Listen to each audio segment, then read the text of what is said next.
Weight Watchers has been around for 60 years. It was founded by Jean Nidetch with the brilliant insight that it was easier to lose weight with others. She went to a science-based approach, the New York City Department of Health, got a plan, but realized much better to do it with others. That was some 60 years ago, and since then we've evolved, but a couple things have remained constant. One is that we're grounded in science, and the second is that we're grounded in community. The weight loss space continues to evolve. We have the continuous evolution within kind of like the fad diet space, where there's all these new detoxes and quick fixes and teas that are promising folks, 10 pounds in 10 days. But then there's also the evolution in the science-based space. And as the science team at Weight Watchers, that's where we get really excited. And we've learned so much in the clinical space over the last number of decades that obesity and weight management is complex. It's not just a matter of your physiology or just a matter of your behaviors. It's both of those things combined, plus a lot of other factors like your mindset and the environment that's around you. So when we think about weight loss treatment and interventions, we really have to think about the spectrum of everything from behavioral interventions, where you're just changing what you do day to day, to taking medications that help change the way that you feel and the way that your relationship with food feels to you, to even things like weight loss surgery for people that qualify for it and that need it. Yeah, it's so true. And what's really, I think, fascinating for all of us being in the field for such a long time is to see these evolutions, and particularly with this new class of weight loss medications, they really have changed the way people think about it. And it's a lot of the advances from the broader scientific community about what is the underlying physiology under obesity.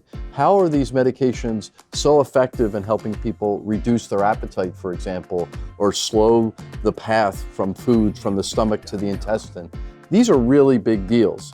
Having said that, it's also really important to remember that it's both biology and behavior, and we need to think through that as a way to optimize that combination.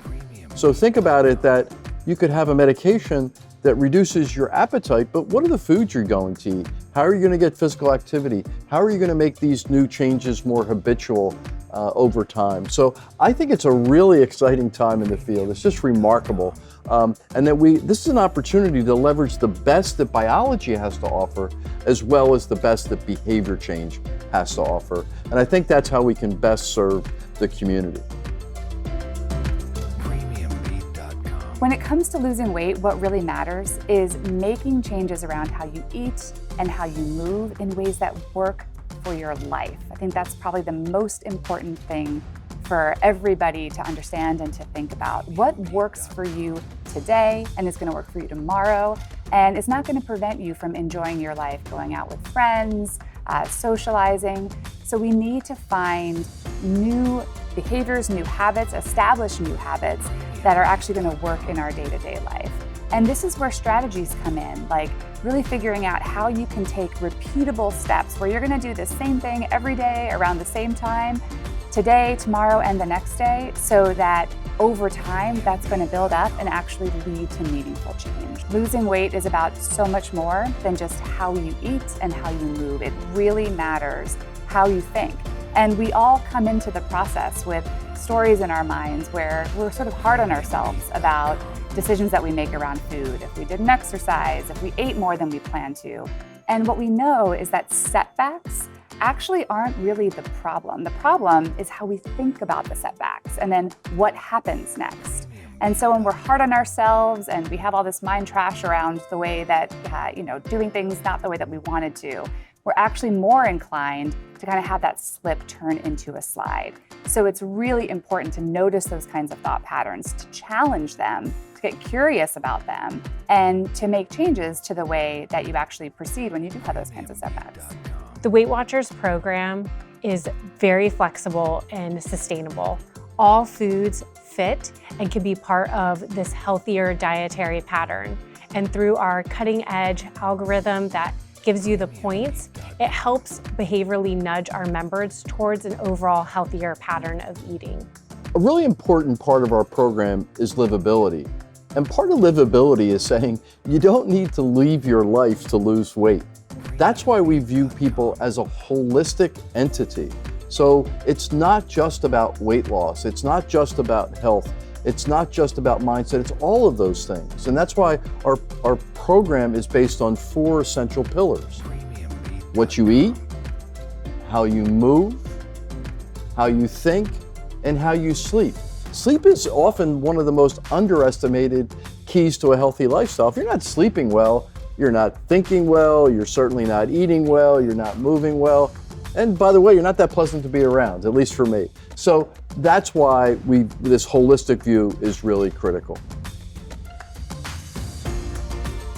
There has been a media frenzy around these new weight loss drugs, and we're seeing it everywhere with celebrities using it. It's all over TikTok. How do we sift through the noise? Here at Weight Watchers, we've been a trusted brand in the weight and wellness space for 60 years, and we can continue to be your ambassador and help you navigate through the noise. We get so many questions from members, from people in our own lives about these medications. And when we see the trends on TikTok, or we hear about celebrities taking these medications, off-label, on-label, whatever it might be, there's understandably a lot of questions that come up and a lot of misinformation that can be out there. And we know that there is good science behind these medications. And so we want that voice to ring out loudly and to make sure that people have a place where they can come to for trusted information. We take trust very seriously. We believe it's our responsibility as a brand to sift through the noise and to say, we're going to give it to you straight. And this is the science around these issues, and in a way that's easily understandable. We're really concerned, frankly, that the strength of these new medications can get diluted by a lot of misinformation. So essentially, we're doing what we've been doing for 60 years. We look at the science, we have a whole team of scientists in the background, we sift through it, and then we'll communicate it to you in a way that's easy, simple to understand, grounded in science. We translate science to improve people's lives. It's what we've been doing for 60 years and what we're committed to continue to do. Thanks for joining us today. If you want to know the real science behind these weight loss medications, come back to this website.